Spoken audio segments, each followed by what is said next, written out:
हम छोटी छोटी बातों पर ईश्वर से नाराज हो जाते हैं। कह देते हैं कि अब बात नहीं करूंगा, पूजा पाठ नहीं करूंगा, झगड़ा कर लेते हैं, ईश्वर को मनचाही बातें सुना भी देते हैं, लेकिन वो हमारी बड़ी बड़ी गलतियों पर भी नाराज नहीं होते। यदि वो एक बार नाराज हो जाए तो सोचिए क्या होगा। हम पल भर में निर्जीव हो जाएंगे, हमारा अस्तित्व खत्म हो जाएगा। वो हमसे कभी नाराज नहीं होते।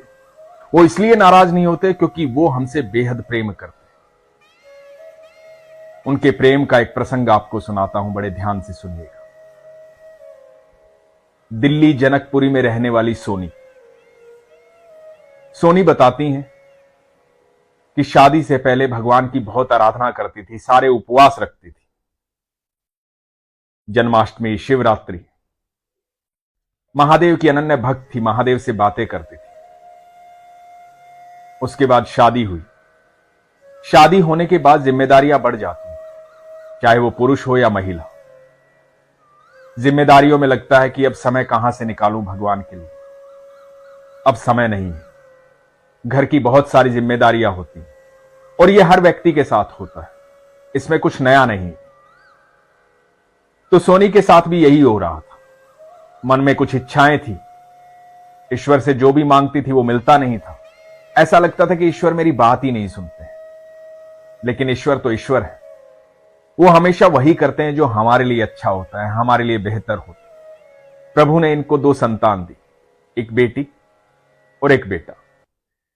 जीवन में सब कुछ ठीक ठाक चल रहा था। ऐसा इस धरती पर कोई भी नहीं है जिसकी जिंदगी में परेशानियां नहीं। परेशानियां सबको होती है, लेकिन कई बार हम छोटी छोटी परेशानियों के कारण ईश्वर से नाराज हो जाते हैं। सोनी ऐसी नाराज हुई कि 10 साल तक कोई उपवास नहीं रखा, कोई आराधना नहीं की, कोई पूजा पाठ नहीं की। लेकिन कृष्ण तो कृष्ण है, जिसकी बाह एक बार पकड़ लेते हैं वो भले ही उसे छुड़वाना चाहे, कृष्ण उसे नहीं छोड़ते हैं। क्योंकि हम कृष्ण को नहीं चुनते हैं, कृष्ण हमें चुनते हैं। 10 साल के बाद जन्माष्टमी का उपवास आया। सोनी ने जन्माष्टमी का उपवास रखा। सोनी बताती हैं कि घर में भगवान का कोई विग्रह नहीं था, कोई तस्वीर नहीं थी। मैंने उपवास किया, भगवान की आराधना की। अगली जन्माष्टमी आई। जब अगले साल की जन्माष्टमी आई, उससे पहले इनकी ननद ने इनको लड्डू गोपाल उपहार स्वरूप दिए। लड्डू गोपाल इनके पास आए। इन्होंने जन्माष्टमी वाले दिन भगवान को मंदिर में स्थापित किया, उनकी आराधना की, उपवास रखा। और जब जन्माष्टमी खत्म हो गई, अगले ही दिन उन्होंने लड्डू गोपाल को डब्बे में पैक किया और डब्बे में पैक कर करके लड्डू गोपाल को रख दिया।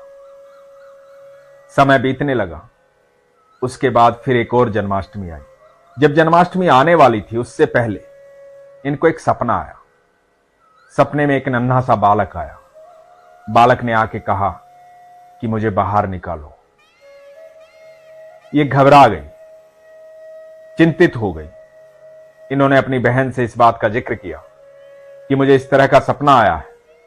तो बहन ने बताया कि लड्डू गोपाल हैं, वो कृष्ण हैं, उनको बाहर निकालो, मंदिर में स्थापित करो, उनकी सेवा होती है। उनको इस तरह से डब्बे में पैक करके नहीं रखा जाता है।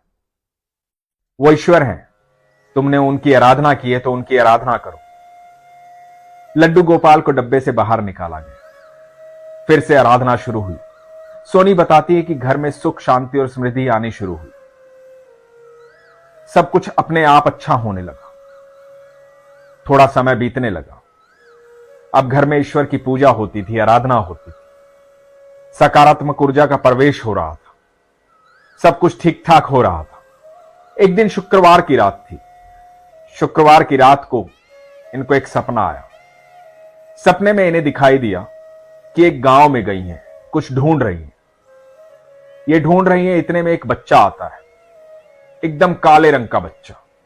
आकर के इनके कंधे पर हाथ रखता है और कहता है, तुम जहां भी जाना चाहती हो, जिसे भी ढूंढ रही हो, मैं उसके पास तुम्हें पहुंचा दूंगा। सोनी उस बच्चे की तरफ देखती है, उसके माथे पर प्यार करती है। यह बड़ा ही प्यारा स्वप्न था, जैसे एक मैया अपने बालक को प्रेम करती है। वैसे ही इन्होंने उस बच्चे को प्रेम किया था। सुबह होती है, शनिवार का दिन है। इनको लगता है कि मुझे रात्रि में शनिदेव ने दर्शन दिए। ये भावुक हो जाती हैं, बड़ी खुश होती है कि शनिदेव ने मुझे दर्शन दिए। इतने में ये अपना फोन देख रही हैं, फेसबुक स्क्रॉल कर रही हैं और इनको बाके बिहारी जी की लाइव आरती दिखाई देती। ये थोड़ा ध्यान से देखती हैं, इनको बाके बिहारी दिखाई देते हैं। जब इनको बाके बिहारी दिखाई देते हैं तो इनको एहसास होता है कि सपने में शनिदेव नहीं, स्वयं बाके बिहारी आए थे। उससे पहले इन्होंने कभी भी बाके बिहारी को देखा नहीं। अति प्रसन्न होती, मन में भाव उमड़ आते हैं कि बाके बिहारी को देखना है। स्वयं ठाकुर जी मेरे सपने में आए थे। अपने पति से कहती है कि वृंदावन जाना है, ठाकुर जी से मिलना है, बाके बिहारी को देखना है। सपने में आया वो गांव कोई साधारण गांव नहीं था, वो गोकुल था जहां कृष्ण रहते हैं। कृष्ण ही दिखाई दिए थे, क्योंकि कृष्ण ही तो चुनते हैं जिसे चुनना होता है। कृष्ण ही तो प्रेम करते हैं जिससे करना होता है। कृष्ण जिसके जीवन में एक बार आ जाते हैं उसे कभी नहीं छोड़ते हैं। यही हो रहा था सोनी के साथ। सोनी ने अपने पति गौतम जी को बताया कि मुझे वृंदावन जाना है, बाके बिहारी के दर्शन करने हैं, उनसे मिलना है। गौतम जी ने कहा कि जरूर, जब व्यवस्थाएं ठीक हो जाएंगी, सब ठीक हो जाएगा तो चलेंगे। अभी काम में व्यस्त हूं। एक पुरुष पर बहुत सारी जिम्मेदारियां होती, घर की बहुत सारी जिम्मेदारियां होती। उनकी चिंता उसी के मन के भीतर चलती रहती है। वो मानसिक तौर पर परेशान भी होता है तो घर में आकर के किसी को बताता नहीं है कि मेरी मानसिकता इस समय क्या है। उसकी परेशानी वही समझ सकता है। तो गौतम जी ने कहा कि जब संभव होगा तो जरूर चलेंगे। समय बीतने लगा। इधर सनी ने अपने फोन पर बाके बिहारी की तस्वीर लगा ली। सुबह शाम बाके बिहारी को देखती रहती, मन में बातें करती रहती। एक दिन रोने लग जाती और कहती है कि मुझे वृंदावन नहीं बुला रहे तो आप ही आ जाओ। आप तो आ सकते हो ना, आप ही आ जाओ राधा रानी, आप ही आ जाओ ठाकुर जी। जुगल जोड़ी को निमंत्रण देती है। मन करता है कि हमारे घर में ठाकुर जी का विग्रह हो, राधा रानी का विग्रह हो। अपने पति को यह इच्छा बताती है। पति कहते हैं कि अभी किसी काम में व्यस्त हूं, मेरा काम बन नहीं रहा है। जब मेरा काम बन जाएगा तो जरूर मैं तुम्हारी इच्छा पूरी कर दूंगा। अगले ही दिन पति को फोन आता है और गौतम जी का काम बन जाता है। तो सोनी गौतम जी को कहती कि अब तो आपका काम बन गया। तो गौतम जी कहते कि हां, अब जरूर ठाकुर जी को, राधा रानी को लेकर आएंगे। दोनों पति पत्नी जयपुर में संपर्क करते हैं, राधा रानी और ठाकुर जी का विग्रह बनवाते हैं। घर पर ठाकुर जी आते हैं और राधा रानी आती है। सोनी बताती हैं कि अब सुबह की सेवा मेरे पति करते हैं।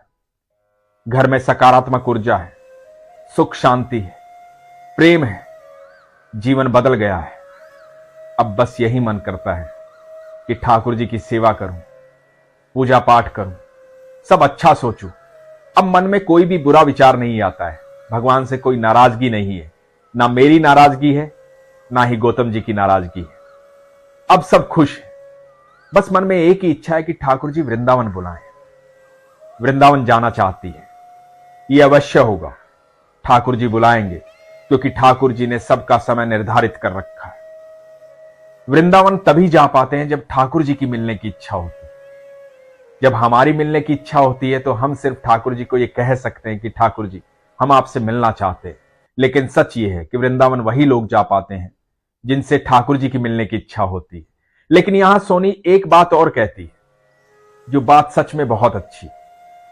कहती है कि मेरे ठाकुर जी से मेरा इतना प्यार है कि यदि वो मुझे वृंदावन नहीं बुलाते तो मुझसे मिलने बार बार आ जाते हैं।